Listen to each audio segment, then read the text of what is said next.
पुंडलीकवरदारि विठ्ठल श्री ज्ञानदेव तुकाराम गोपाल कृष्ण भगवान की जय। कृष्ण प्रिया रुक्मिणी माता की जय। माऊली ज्ञानेश्वर महाराज की जय। जगद्गुरु तुकाराम महाराज की जय। समर्थ सद्गुरु श्री गजानन महाराज की जय।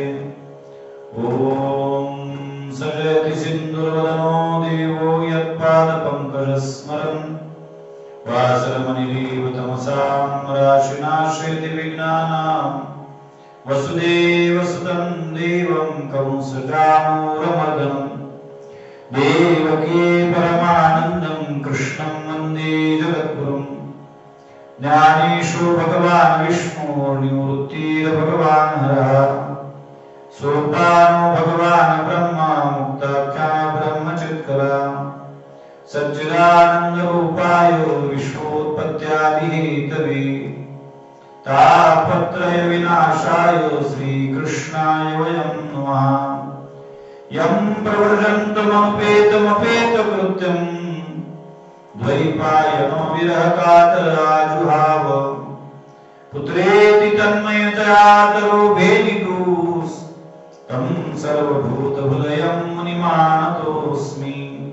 गजाननं ज्ञानमूर्तिं साक्षात् प्रेमस्वरूपिणं गौरीशं करं दयामूर्तिं भास्करं वन्दे पुनः पुनः।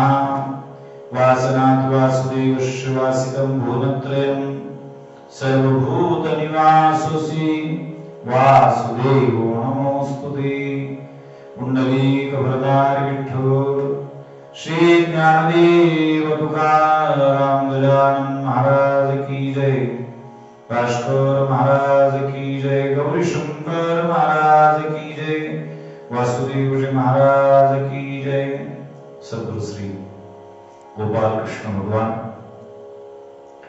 कौनपुर निवासी जगज्जननी जगन्माता विदर्भ कन्या से रुक्मिणी ज्ञानांच्या राजोगी यांची माऊली यशस्नार ज्ञानवराय जगद्गुरु तुकोबाराय कृष्णमणी तज बालवेश शेगाव निवासी योगी सम्राट संत सम्राट विधी सम्राट गजानन महाराज त्यांचा तरंग प्राणप्रिय पुत्र शिष्य श्री संत भास्कर महाराज गुरुशंकर महाराज तथा वारकरी कीर्तिभूषण वारकरी रत्न संत श्री वासुदेवजी महाराज आदी करून साधू संतांना नमस्कार करू। फेसबुक लाईव्हच्या माध्यमातून मला श्रवण करणारा संपूर्ण श्रोतृ समूह यांना सुद्धा नमस्कार करून आजच्या संत श्री वासुदेवजी महाराजांच्या कृपा आशीर्वादाने गेल्या अनेक दिवसापासून चालत असणारा हा श्रीमद भागवत महापुराण प्रथम स्कंद अर्थातच अधिकारी स्कंदाच्या विवेचनाचा भाग आणि त्या अधिकाराचं चिंतन करत असताना वक्त्या श्रोत्यांचा अधिकार त्यानंतर 5 अधिकारी भक्त स्त्रियांच्या अधिकाराचं चिंतन करत असताना पैकी 3 अधिकारी भक्त स्त्रियांचं चिंतन आपण केले। त्याच्यामध्ये द्रौपदी आहे जिच्या जीवनातलं कारुण्य आपण पाहिलं। उत्तरा आहे जिच्या जीवनात भक्त संरक्षणात आत्मबलिदान देण्याची वृत्ती पाहिली आणि माता कुंती आहे जी विभक्ती देवदर्शन तिच्या जीवनाचं वैशिष्ट्य आहे, जी देवाला विभक्ती मागते आणि तोच विषय सांगत असताना ओघाओघाने आणि क्रमाने एक महत्वपूर्ण विषय भागवतामध्ये येतो तो म्हणजे भीष्माचार्याच्या देहावसानाचा। ही अत्यंत महत्वाची बाब आहे, कारण भागवताचं महात्म्य सांगत असताना किंवा भागवत या शब्दाची व्याख्या सांगत असताना मी एकदा बोलून गेलो तुमच्याशी। भागवत म्हणजे काय? भगवतानां पुराणम इति भागवत पुराणः। ज्या पुराणामध्ये भगवंतापेक्षाही अधिक प्रमाणामध्ये भक्तांचे गुण गायले गेलेले आहेत त्याला भागवत पुराण असं म्हणतात। किंवा भगवंताच्या मुखातून भक्तांची गुण गायले गेलेले आहेत। भगवानच स्वतःच्या भक्तांचं श्रेष्ठपण समाजाच्या समोर सिद्ध करण्याकरता काही लीला या ठिकाणी करतात। जो भगवान श्रीकृष्ण परमात्मा युद्धाच्या पूर्वी अर्जुनाच्या अंतःकरणामध्ये निर्माण झालेला मोह घालवू शकतो, तो भगवान परमात्मा धर्मराज युधिष्ठिराचा मोह घालवू शकत नाही का? अटक शक्ती आहे त्याच्यात. पण भगवान परमात्म्याला भक्ताचं महात्म्य वाढवायचं आहे, भक्ताचं श्रेष्ठत्व जगताच्या समोर सिद्ध करायचं आहे. तत्वज्ञान देवाचंच आहे, पण ते भक्ताच्या मुखातून निश्रुत व्हावं ही भगवंताची इच्छा आहे.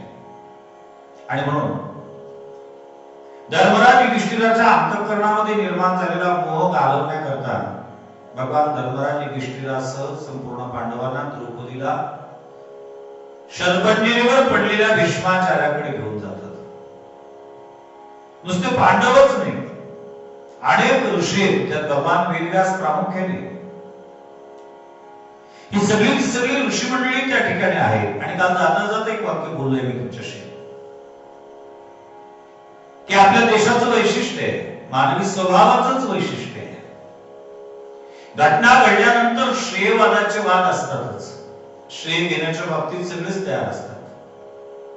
हमने शेर मारा म्हणणारी जी काही मंडळी आहेत, ते श्रेय लाटण्याकरता तयारच असते. भगवान श्रीकृष्ण परमात्मा एरवी द्वारकेकडे जाण्याकरता निघालेले असताना कुंतीने हात जोडले, रस्त्यामध्ये ती उभी आहे, आणि मग भगवान थांबले. पण त्याचं श्रेय मात्र अनेकांनी घेतलंय. कोणी कोणी घेतलंय? कुंती म्हणते मी हात जोडले म्हणून भगवान थांबले. द्रौपदी म्हणते नाही, त्या देवाचं माझ्यावर नितांत प्रेम आहे, कारण त्याचं बोट ज्यावेळेला कापलं होतं त्यावेळेला मी कापड शोधत बसले नाही. माझ्या जो काही शालू होता त्याचा काठ कापला, त्याच्या बोटाला बांधला, बदल कापला त्याच्या बोटाला बांधला, आणि तो भगवान परमात्मा माझ्यावर नितांत प्रेम करतो. सुभद्रा म्हणते मी बहीण आहे, मानलेली नाही, सख्खी, त्याच्या पाठची बहीण आहे. आपण सुभद्रेचं चिंतन करूच. माझ्याशी त्याचं बोलणं झालं नाही, आराला तितके दिवस होत.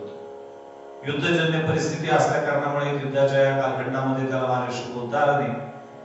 माझ्याशी बोलायसाठी तो आला. अर्जुन म्हणतो नाही, मी त्याचा सखा आहे, माझ्यावर त्याचं नितांत प्रेम आहे, मी त्याचा शिष्य आहे, मी त्याचा जावई आहे, मी त्याचा मित्र आहे. अशा अनेक नाते माझे त्याच्याशी आहेत, आणि म्हणून तो आला. परंतु भगवान परमात्मा मात्र स्पष्टीकरण देताना फार सुंदर स्पष्टीकरण देतात. भगवान म्हणतात मी ना कुंती करता, ना द्रौपदी करता, ना सुभद्रे करता, ना अर्जुना करता. मी थांबलोय, मी परत आलोय, ते भीष्माचार्या करता परत आलोय. कारण मी नाते संबंध मानतो, पण ते नातं सोयऱ्याचं नाही मानत. माझ्या जीवनामध्ये मी नाते संबंधाला मान्यता देतो, प्रधानता देतो, ती प्रेम संबंधाला. सबसी ऊंची प्रेम सगाई, त्याच्याकरता सगळ्यात मोठी सोयरी नाते संबंध जर कोणता असेल तर तो प्रेमाचा आहे. भीष्माचार्याचा देह त्यागाच्या वेळेला मला त्याला दर्शन द्यायचं आहे, त्यांना आश्वस्त केलं आहे. मी त्यांना वचन दिलंय की मी तुमच्या देह त्यागाच्या वेळेला त्या ठिकाणी उपस्थित राहील. आणि म्हणून भीष्माचार्या करता मी थांबलेलो आहे. भगवंताचं वैशिष्ट्य आहे ते ऋणवैपण देखोन अंगी, मी आपुलियाची उत्तीर्णत्वा लागी, भक्ताची आत्मत्यागी परिचर्या करी, देवैकल्याचा आवारा, जनी लागेल या सुकुमारा, म्हणून आत्मबोधाचा पंजिरा, सुईतया ते आपल्या स्मरणाची वाहिली, हिवैशी करी सावली. आठवा ते वाचत म्हणजे लक्षात येईल, भगवान परमात्म्यावर ऋण आहे यांचं. तुका म्हणे जीव भाव देवा पायी, आणि ठेवून या काही न मागते. जे भगवंताच्या चरणावर जीव भाव समर्पित करतात आणि त्याला काहीच मागत नाही. अशा पद्धतीचे जे भक्त आहेत त्यांचं ऋण आहे. आणि भीष्माचार्याच्या बाबतीत तर बोलायचं कामच नाही. ज्या ज्या वेळेला भक्तांची यादी येते त्या त्यावेळेला प्रत्येक यादीमध्ये ज्या भक्ताचं नाव आहे प्रल्हाद नारद पराशर पुंडरीक व्यासांबरीष शुक शौनक भीष्मदारभ्याम रुक्मांगदार्जुन वशिष्ठ विभीषणादीन पुण्यानि मां परम भागवतं स्मरामि. पांडवगीतेतला श्लोक आहे. प्रल्हाद नारद पराशर पुंडरीक व्यास अंबरीश शुक शौनक भीष्म दालभ्य रुक्मांगद अर्जुन वशिष्ठ आणि विभीषण. त्यापैकी भीष्माचार्याचं नाव आहे. 6 प्रातस्मरणीय म्हणून जे महात्म्य आहेत त्याच्यातही बली विभीषणो भीष्मो प्रल्हादो नारदो षडेति वैष्णवास्तेषां स्मरणं पापनाशनम. बली विभीषण भीष्म प्रल्हाद नारद ध्रुव हे 6 प्रातस्मरणीय त्याच्यातही भीष्माचार्याचं नाव आहे. ज्ञानवरांचं बहारच केली. हा भीष्म गंगानंदनो जो प्रताप तेजस्वी भानो रिपुगज पंचाननो कर्णविरू. भीष्म गंगानंदनो कोण आहे भीष्म? गंगापुत्र भीष्म. भगवान श्रीकृष्ण परमात्म्यावर नितांत प्रेम करणारं व्यक्तिमत्व म्हणजे भीष्म. आणि भगवान त्या भीष्माच्या देहत्याग सुखकर व्हावा. देहत्यागाच्या वेळेला त्याला इतर कुठल्याही गोष्टीचं स्मरण राहू नये आणि म्हणून भगवान परमात्मा भीष्माचार्याच्या देहत्यागाच्या कथा त्या ठिकाणी येतात आणि पांडवांना घेऊन भीष्माचार्य ज्या ठिकाणी शतपंजर उडलेले आहेत कुरुक्षेत्रावर त्या ठिकाणी जातात. पांडव नमस्कार करतात. भगवान सुद्धा भीष्माचार्याला नमस्कार करतात.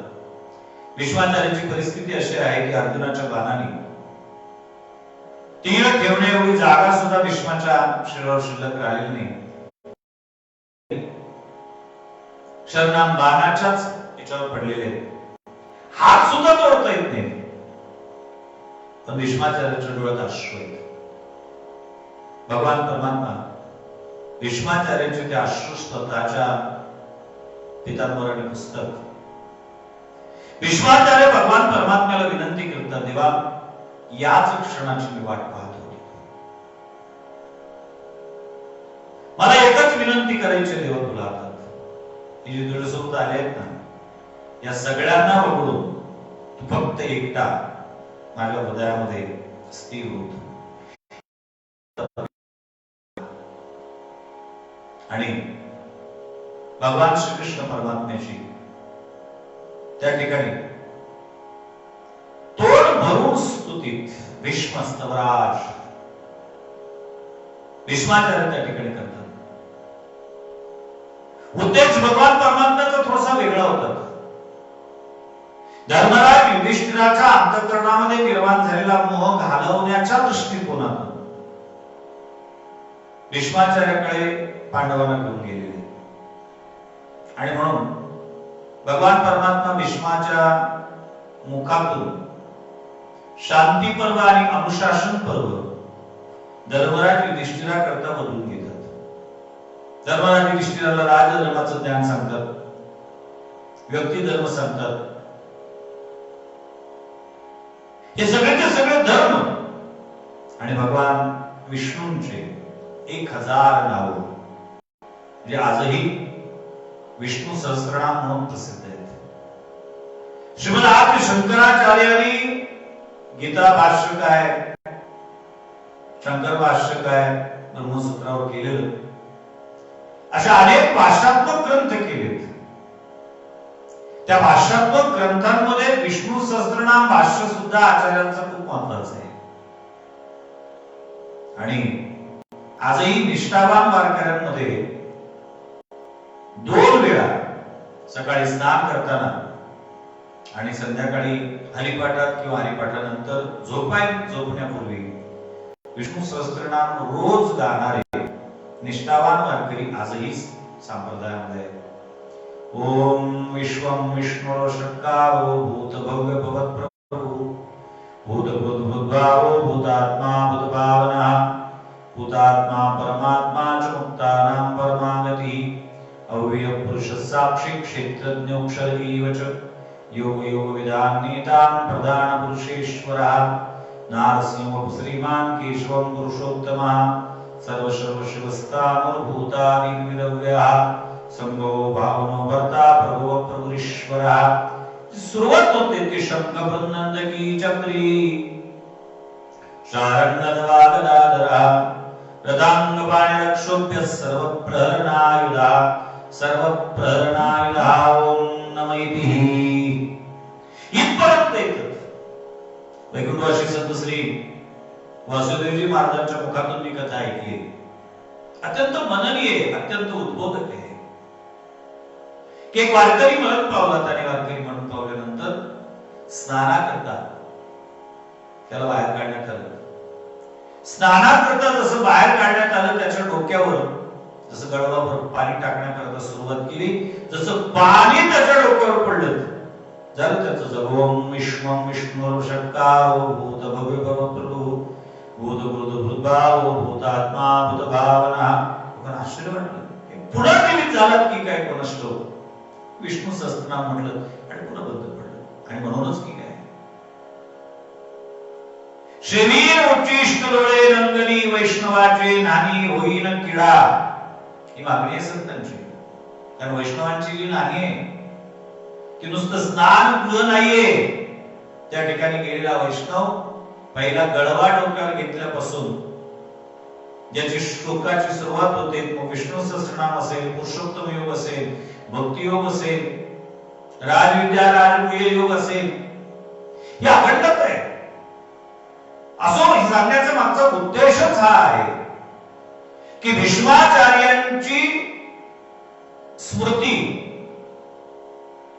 भीष्माचार्यांची बुद्धी, त्यांची स्मरण शक्ती किती दांडगी आहे की शरपंजरीवर पडलेले असताना आज 57-58 दिवस पूर्ण झालेले असताना भीष्माचार्याला धर्मराज युधिष्ठिराने प्रश्न विचारल्यानंतर 1000 नावं भगवान परमात्म्याचे सलग मध्ये भीष्माचार्य सांगतात.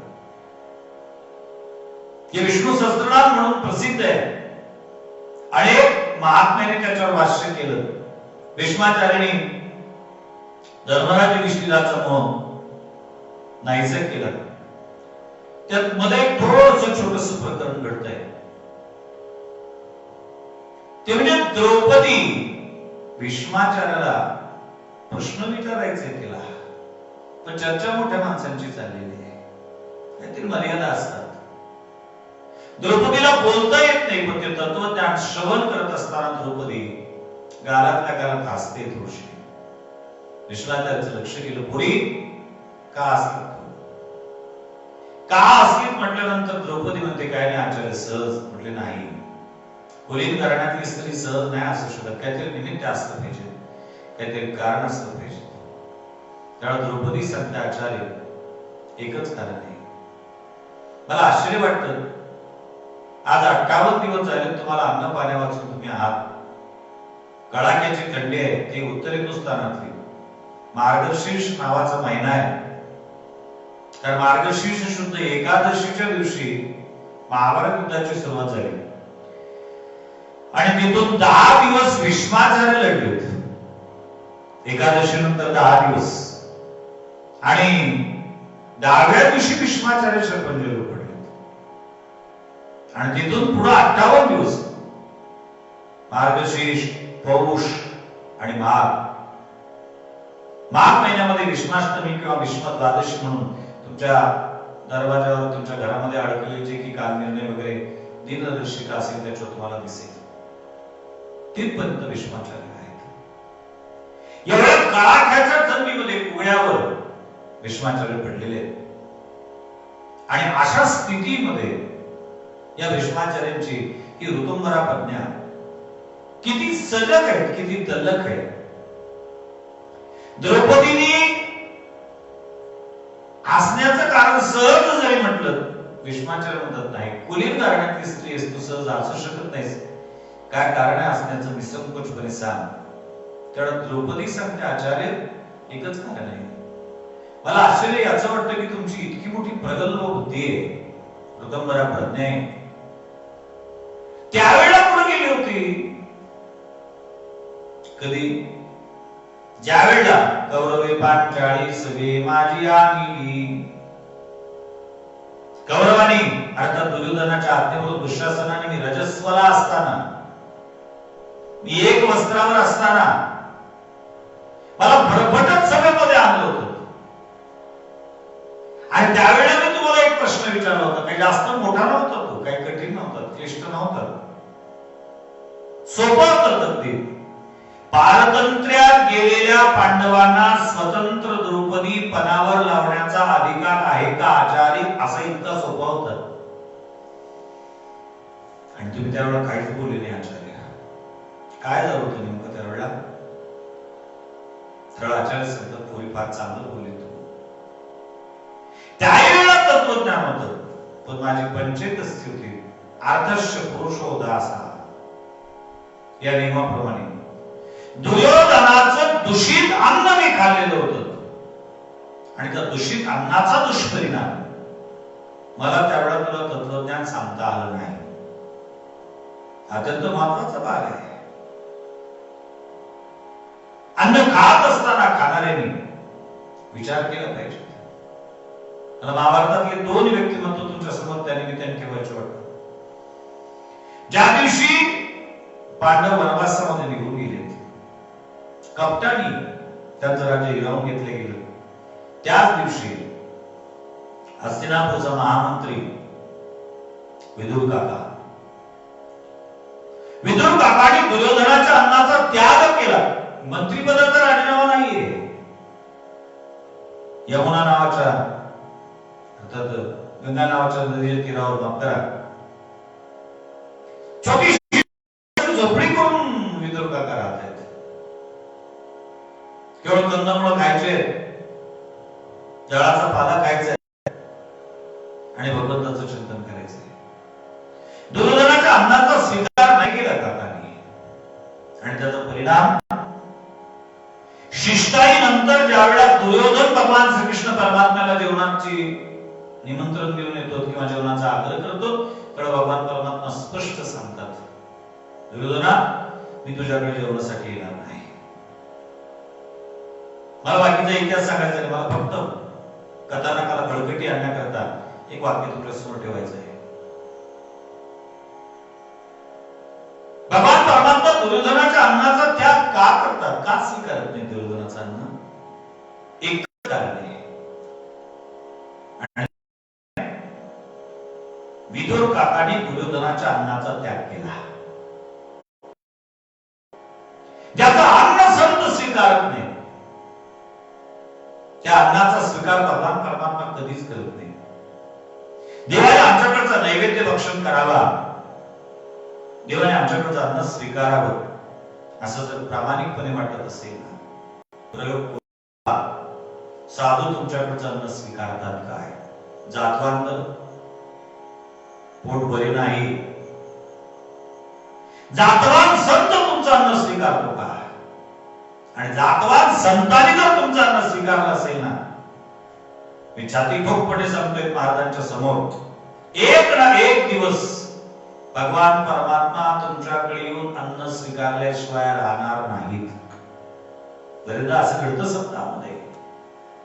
सप्ताहाच्या पंक्ती असतात आणि कधी कधी घराच्या तिकडच्या बाजूच्या माणसाने पंगत घेतलेली असते, इकडच्या बाजूच्या माणसाने पंगत घेतलेली असते, मधला सुटलेला असतो. इच्छा नसते त्याचे अन्नदान करायची, वृत्ती नसते त्याची, पण लोकांनी आपल्याला कंजूस म्हणू नये, लोकांनी आपल्याला नास्तिक म्हणू नये आणि म्हणून तो पंगत घेत होतो. आणि मग इकडच्या बाजूच्या पेक्षा तिकडच्या पेक्षा काहीतरी नाविन्य म्हणून काहीतरी त्याला पदार्थ, गुलाबजामुन, कालाजामुन, एखादी जास्त नाव नाही घेणार, पदार्थ आणत असतो. जेवणाची जी महाराज मंडळी आहे त्यांना आग्रह करू करू वाढत असतो, घ्या घ्या. घ्या म्हणण्यातही खूप मोठा प्रामाणिकपणा असतो त्याचा. पाला का बाप जन्मी असा माल, उद्देश असतो त्याचा प्रामाणिक. त्याला बळजबरीने जीव घालतो आणि गावभर डांबरा पिटतो. आपण पंगत घेतली होती, मस्त माल खाऊ घातला. कोण आहे बिचाऱ्याला? त्याला नेहमी सांगत असतो, बिचारे नाही ते बिचारे नाही, ते खऱ्या अर्थाने भाग्यवान आहे. भाग्यवंत मनोजया शरण गेले पंढरीराया. आणि एक लक्षात ठेव, तू त्यांना जीव घातला म्हणजे त्यांच्यावर उपकार केले नाही, तुझ्या अन्नाची शुद्धी केली. तू तुझं अन्न भगवंताला भक्षण करण्याच्या योग्यतेचं बनवलं. भगवान परमात्मा करतात ते तुमच्याकडच्या मालावरचा ISI मार्क पाहून नाही, ते संतांनी चिन्हित केलं आहे की नाही, संतांनी ग्रहण केलंय की नाही, संतांनी प्रमाणित केलंय की नाही हे पाहतात. म्हणून विदुर काकाने अन्न सेवन केलं नाही, म्हणून विदुराची ऋतुंभरा प्रज्ञा जशीच्या तशीच आहे, प्रगल्भता आहे त्याच्या बुद्धीची. विदुर नीती वाचत म्हणजे लक्षात येईल. पण भीष्माचार्य द्रौपदीला निसंकोचपणे सांगतात, द्रौपदी, मी दुर्योधनाचं अन्न खाल्लेलं होतं आणि दुर्योधनाचं अन्न खाल्ल्यामुळे त्याच्यापासून बनलेलं जे रक्त होतं त्या रक्ताचा परिणाम. बरेचदा अशी कथा सांगितल्या जाते, अनेक कथा आहेत. एका माणसाने एकदा एका साधूला जेवणाकरता सांगितलं आणि साधूला जेवणाकरता सांगितल्यानंतर महात्मा जेवण करण्याकरता बसला. चांदीचं ताट आहे, चांदीची प्लेट आहे, वाटी आहे, चांदीचाच ग्लास आहे, चांदीचाच गळव आहे. महात्म्याचं जेवण झालं आणि महात्म्याचं जेवण झाल्यानंतर हात धुण्याकरता महात्मा बाहेर आला ओट्यावर आणि हात धुता धुता चांदीचा गळवा घेऊन निघून गेला. त्या श्रीमंत ग्रस्ताने विचार केला, काय झालं असावं? एवढा मोठा महात्मा म्हणून आपण त्याला जीव घातलं, चांदीचा गळवा घेऊन पळून जाऊ द्या, गेला गेला. महात्मा आश्रमात आला आणि महात्मा आश्रमात आल्यानंतर दुसऱ्या दिवशी चिंतन करायला लागलं की आपण संन्याशी, मी माझी ऐशी आठवण विसरले जयाची अंतकरण, पारधा तो संन्याशी दान, जी खऱ्या अर्थाने संन्याशी, पारधा तो संन्याशी जाण निरंतर. कहे तुका व संन्यास छोड्यास तन की, खऱ्या अर्थाने तो संन्याशी. आपण सगळं केलं, आपण चांदीचा गळवा घेऊन परीक्षण केलं पाहिजे, त्या गोष्टीचं चिंतन केलं पाहिजे. तिसऱ्या दिवशी तो महात्मा त्या अन्नदात्याकडे गेला गळवा परत घेऊन. त्याच्याला असू द्या मार, तुम्हाला लागत असेल नित्यनेमा करता चांदीचा गळवा, असू द्या. त्या सांगितल्याने असू द्या नंतर मला प्रश्न विचारायचा आहे, मला जे जीव घातलं ते गहू कुठून आणले होते? आमकाजीकडून विकत घेतले होते. त्याला बोलो, तू गहू कुठून आणले होते? आमकाजीच्या शेतातून चोरून आणले होते. अन्नाचा परिणाम, चोरीच्या गावात बनलेली पोळी आणि ते खाल्ल्यानंतर त्या महात्म्याच्या जीवनावर झालेला परिणाम. माना अथवा नका मानो, भारतीय संस्कृतीचं चिंतन इतकं सूक्ष्म आहे. वस्तुदोष, स्थानदोष, क्रियादोष, कर्तादोष, दृष्टीदोष इथपर्यंत दोष आहे. काही लोकांची दृष्टी इतकी दूषित असते की ती नुसती त्या अन्नावर पडल्यानंतर त्या अन्नाला विषात रूपांतरित करण्याकरता वेळ लागत नाही, तो त्या दृष्टीचा दोष असतो. तरी सगळ्या गोष्टी विज्ञानाच्या कसर सिद्ध करून पाहण्याचा प्रयत्न करतात, नसतील होत काही. तो काही मान्यता आहे, काही अनुभूत आहे. जेवण करण्याकरता बसत नसतं. एखादी व्यक्ती असते एखाद्या गावात, तिने फक्त तुमच्याकडे पाहिलं पाहिजे, विचारलं पाहिजे, जेवून राहिले वाटते, झालं का? 15 दिवस जेवायचं कामच नाही, लेलोटाची जाळी. केवळ दृष्टीमध्ये दोष आहे त्याच्या, त्या दृष्टीतच विषय. आता तोच कालखंड चाललेला आहे. महिला मंडळी पापड लागता जातात, कोरोनाची कुठलीच भीती नाही त्यांना. तोच उडा असतो, तीच लागणारी असते. एखादी तिसरी स्त्री तिथे येते तर तिची नुसती दृष्टी त्याच्यावर पडते.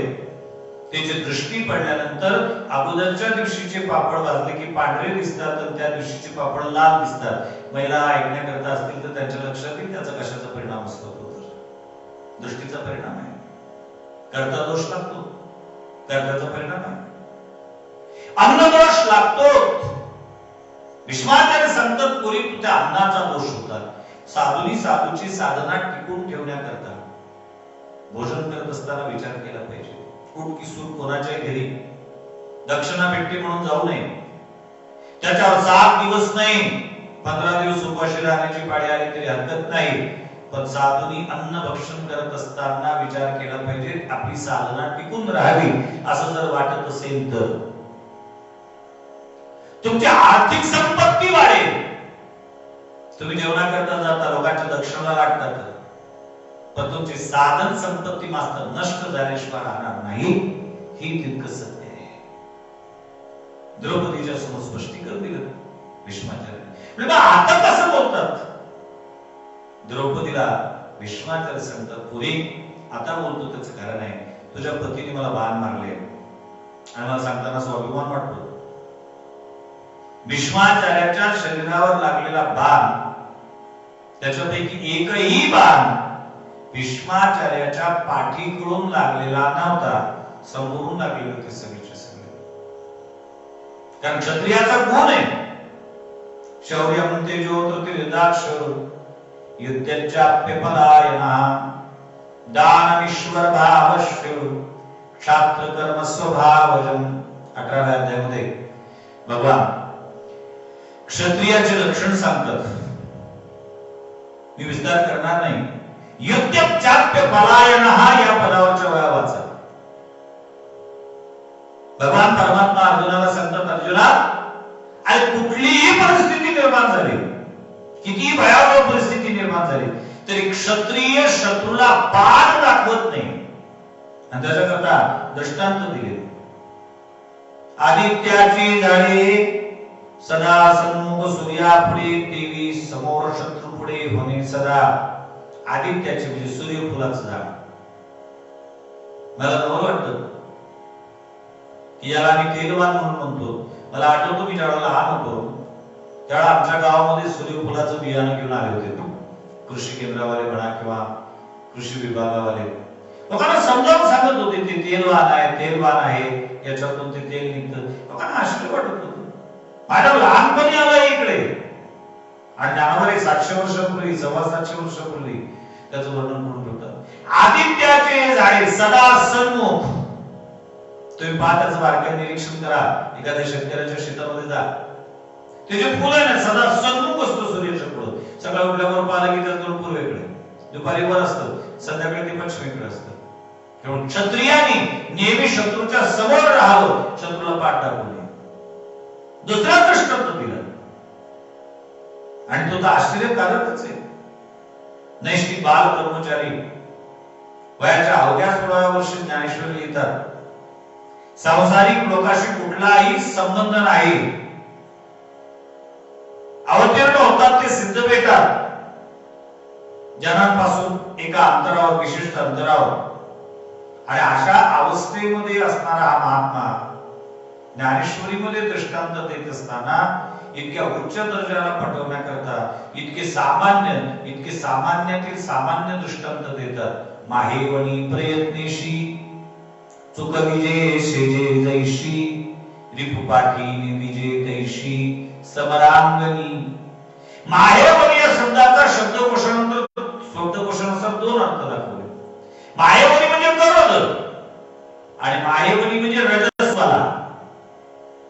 ही स्त्री जशी हर प्रयत्न करून स्वतःच्या पतीची शेज टाळत असते त्या पद्धतीने क्षत्रियाने हर प्रयत्न करून शत्रूला पाठ दाखवण्याचं टाळलं पाहिजे. हा क्षत्रियाचा 5वा गुणेंद्र अवधारी चहू पुरुषार्था शिरी भक्ती जैशी. हा क्षत्रियाचा 5वा गुण आहे. युद्धचाप्यपलायनः. आणि 5वा गुण म्हणजे सामान्य नाही ज्ञानावरांचा.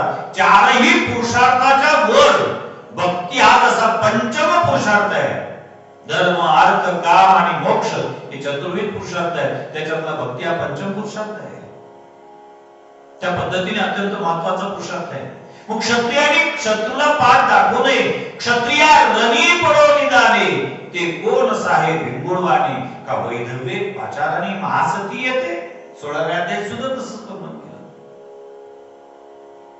आणि भारतीय योद्ध्याची ही परंपरा आहे. मला सांगितलं पाहिजे, एखादा योद्धा जेव्हा युद्ध करून यायचा घरी परत, तेव्हा त्याची पत्नी त्याला ओवाळण्याकरता यायची.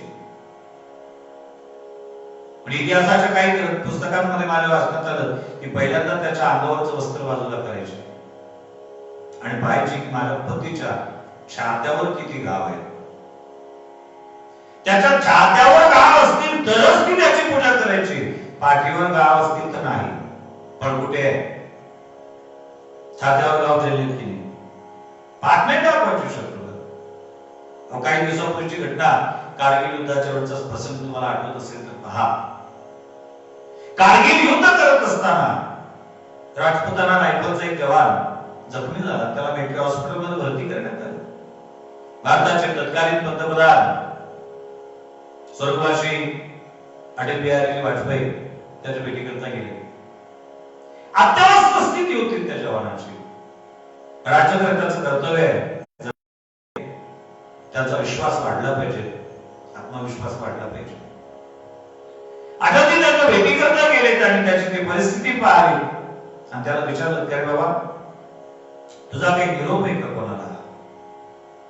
त्यावेळी त्याने सांगितलं, पंतप्रधान हात जोडले, पंतप्रधान महोदय मेरा एक संदेशा मेरे मां तक पहुंचा देना और उसको कहना कि मां तेरा बेटा कारगिल युद्ध के समय जख्मी हुआ है, उसको गोलियां लगी है, लेकिन पंतप्रधान महोदय एक बात अच्छी तरह से मेरी मां तक पहुंचा देना, उसको कहना उसको जो गोलियां लगी उसने सब गोलियां अपने सीने पे लिए, पीठ पे एक भी नहीं, एकही गोळी त्याच्या पाठीवर लागलेली नाही. वैशिष्ट्य आहे त्याचं. रणनीतिगता शूर न पाहे माघारी पाहत नाही तो. द्रौपदीला आचार्य तेच सांगतात, पुरी तुझ्या पतीने विश्वातील सर्वश्रेष्ठ धनुर्धर अर्जुनाने मला जे बाण मारलेले आहेत, या बाणाच्या माध्यमातून माझ्या शरीरात असलेला रक्ताचा थेंब जमिनीमध्ये बोला. काही शिल्लक राहिलेलं नाही. सरते शेवटी पाणी जे प्यावत मी ते दुर्योधनाचं नाही, अर्जुनाचं बाणगंगा निर्माण केले आणि मी पाणी प्रश्न केलंय. आता केवळ वायू भक्षण करून या ठिकाणी जगतोय आणि त्यामुळे ही माझी ऋतंबरा प्रज्ञा पुन्हा जागृत झालेली आहे आणि मी तुझ्या पतीला अशा पद्धतीचा उपदेश करू शकतो. आणि मग भीष्माचार्य भगवान श्रीकृष्ण परमात्म्याकडे आपलं लक्ष केंद्रित करतात आणि भीष्माचार्य भगवान परमात्म्याला सुद्धा एक प्रश्न विचारतात, केशव द्रौपदीने ज्या पद्धतीने मला प्रश्न विचारला, असं मला सुद्धा तुला एक प्रश्न विचारला असं वाटतं. भगवंतांसाठी विचारायचं, काय विचारायचं? काय नाही म्हटले, माझं 180 वर्षाचं वय आहे जवळपास आज, आणि 180 वर्षाच्या वयात मला आठवत नाही, मी प्रत्यक्षात नाही, जागृतीत नाही, स्वप्नात सुद्धा पाप केल्याचं. वैष्णवाचं वैशिष्ट्य आहे, पाप नाही छाती ठोकून तो सांगू शकतो, नाही आठवत तेव्हा मी पाप केल्याचं. आणि असं असतं ना, इतक्या दिवसपर्यंत शरबंदीवर पडावं लागतं. काय कारण आहे? अरे तुझा तर नियम आहे कर्माचा की जीवनामध्ये प्राप्त होणारे की सुखदुःखादी भोग असतील, हे सुखदुःखादी भोग त्याच कर्म असतं. भोगतो नगळे संचिता वाचून. कुठला संचित आहे देवा की अशा पद्धतीचा भोग माझ्या जीवनात येतो, माझ्या वाट्याला येतो. कुठलं पाप केलं तुम्ही? मला नाही आठवत, कदाचित तुला आठवत असेल देवा तर तू स्मरण करून दे. भगवान होते, भगवंतांच्या आचार्य फार चांगला प्रश्न विचारला, पण तुम्हाला सांगितलं पाहिजे, तुम्ही स्वतः जरी पाप केलं नसलं तरी तुम्ही पाप डोळ्यांनी होताना पाहिलं. मला सांगितलं पाहिजे भारतीय संस्कृतीचे नियम. अश्वत्थाम्याला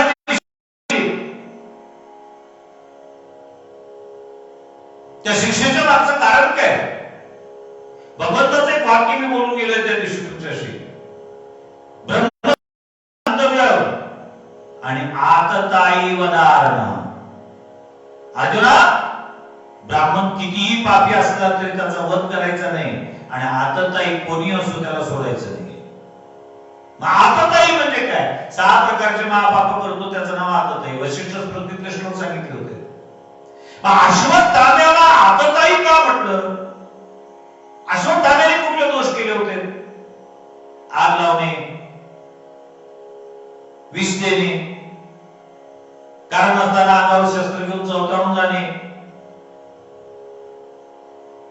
क्षेत्र दारा हरण करणे, याच्यापैकी कुठलं पाप केलं होतं? अश्वत्थाम्याने केलं. अश्वत्थाम्याने जरी प्रत्यक्षात केलेलं नसलं तरी मात्र दुर्योधनाने केलेले आहे. आणि दुर्योधनाला हे पाप कर्म करण्याकरता प्रवृत्त करणारी ही चांडाळ चौकडी. मग दुःशासन असेल, शकुनी असेल, कर्ण असेल वा अश्वत्थामा असेल, ही चांडाळ चौकडी आहे. तेव्हापासून प्रसिद्ध आहे ते. हे 4 एकत्रित आले की हेच काम करत राहतात. 5 तिथं परमेश्वर म्हटलं जातं, चौकलीला चांडाळ म्हटलं जातं. जगद्गुरूंनी सरळ दिलं, केले पाप ज्याने दिले अनुमोदन, आणि दोघांशी पतन सारिखेची. जो पाप करत असेल आणि जो त्या पापाला अनुमोदन देत असेल, दोघांनाही सारखंच. आणि मला जाता जाता एक वाक्य बोलावंसं वाटतं. या देशातला अत्याचार, या देशातला दुराचार संपुष्टात यावा असं जर प्रामाणिकपणे वाटत असेल, तर भ्रष्टाचारी पकडल्या गेल्यानंतर, दुराचारी पकडल्या गेल्यानंतर, अत्याचारी पकडल्या गेल्यानंतर त्याला एकट्याला शिक्षा देऊन चालणार नाही. त्याचं समर्थन करणार म्हणून जे जे असतील तेही त्याच शिक्षेस पात्र ज्या दिवशी ठरवल्या जातील त्या दिवशी त्याचं समूळ उच्चाटन होईल. ज्या पद्धतीने आता कोरोनाच्या कालखंडामध्ये जो पॉझिटिव्ह रुग्ण सापडतो त्याला तुम्ही दवाखान्यात भरती करत नाही, त्याच्या संपर्कात आलेले सगळे तसे तपासतात ना. कोरोनाचं संपूर्ण उच्चाटन करण्याच्या उद्देशाने तसं अत्याचार, भ्रष्टाचार, दुराचाराचं संपूर्ण उच्चाटन करायचं असेल तर कोरोनाच्या रुग्णाच्या माध्यमातून हा बोध सरकारने घेणं गरजेचं आहे की करणारा तर पकडत पकडा, पण त्याच्या संपर्कात असलेले जे असतील त्यांना सुद्धा तीच शिक्षा दिली पाहिजे. केवढी मोठी नीती होती त्यांची. जो पाप करेल आणि त्याला अनुमोदन देईल सारखाच दोषी.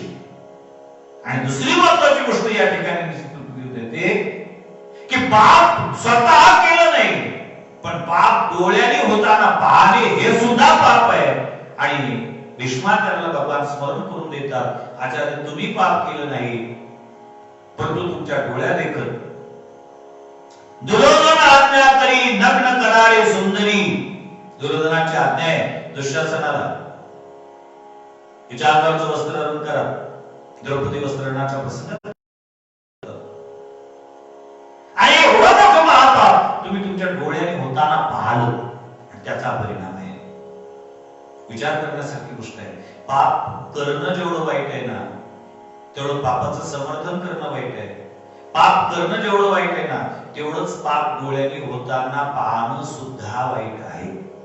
आणि त्याचा परिणाम भीष्माचार्याला शिरपंजरीवर पडावं लागलेला आहे. आज 58वा दिवस आहे, परंतु ती इच्छामरणी आहे. उत्तरायण लागल्याशिवाय देहत्याग करायचा नाही अशा पद्धतीचा त्यांचा निर्णय आहे.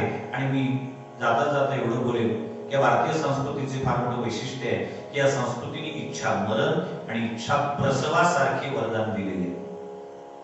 या संस्कृतीमध्ये इच्छा मरणाचा आशीर्वाद देणारे आणि इच्छा प्रसवाचा आशीर्वाद देणारे सुद्धा लोक होते. त्याचं चिंतन उद्याच्या सत्रात झालेली सेवा गुरुदेव संत श्री वासुदेवजी महाराजांच्या चरणी समर्पित करून शिवराज ठिकाणी पुढे पुंडलिक वरदारी विठ्ठल श्री ज्ञानदेव तुकाराम माऊली ज्ञानेश्वर महाराज की जय. जगद्गुरु तुकाराम महाराज की जय. समर्थ सद्गुरु श्री गजानन महाराज की